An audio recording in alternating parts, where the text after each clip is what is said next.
TBJP అధ్యక్షుడు రామచంద్రరావు చేసిన వ్యాఖ్యలకు ప్రభుత్వ విప్ ఆది శ్రీనివాస్ కౌంటర్ ఇచ్చారు. సీఎం రేవంత్ పై వ్యక్తిగత విమర్శలు చేస్తే సహించేది లేదని మండిపడ్డారు. రేవంత్ రెడ్డి గారు మాట్లాడితే బీజేపీ నాయకుల మీద, కిషన్ రెడ్డి గారి మీద, సంజయ్ గారి మీద, మా నాయకుల మీద పడతా ఉన్నారు, మా ఎంపీల మీద పడతా ఉన్నారు. ఏం తెచ్చారు తెలంగాణకు అని చెప్పింది. నేను రేవంత్ రెడ్డి గారిని అడుగుతున్నాను, మీరు 2.5 సంవత్సరాలు తెలంగాణకి ఏమి ఇచ్చారు? మీరు దేశం కోసం సేవ చేస్తున్నారు, దేశానికి కోసం సావడానికి సిద్ధంగా ఉన్నాం.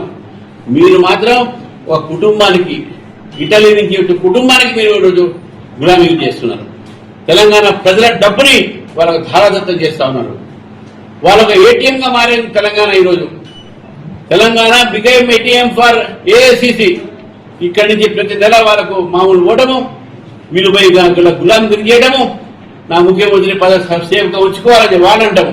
రేవంత్ రెడ్డి గారి గురించి వ్యక్తిగతంగా విమర్శలు చేసేటువంటి అంశంలో పెద్ద పెద్ద మాటలు మాట్లాడుతున్న రామచంద్రరావు గారు అసలు గులాంగిరి అనేటువంటి పదానికి నిర్వచనం నరేంద్ర మోదీ గారి దగ్గర చేతులు కట్టుకుని ఆమడు దూరం నిలబడి మీ బీజేపీ శ్రేణులకి ఆ గులాంగిరి అనే పదం వర్తిస్తుందని మాట అంటున్నారు.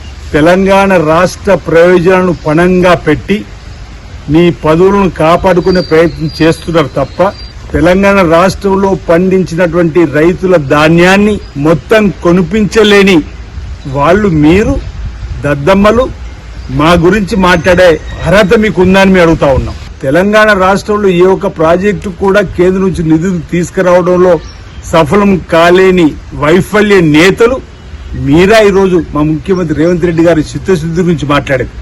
ఈరోజు మా యొక్క ప్రయాణం తెలంగాణ రాష్ట్ర ప్రయోజనాల కోసం నరేంద్ర మోదీ గారి దగ్గర, అమిత్ షా గారి దగ్గర చప్రాసిలాగా పనిచేసేటువంటి మనస్తత్వం ఉన్నటువంటి మీరా ఈరోజు రేవంత్ రెడ్డి గారి గురించి మాట్లాడేది ఒకసారి ఆలోచన చేయాలని చెప్పండి.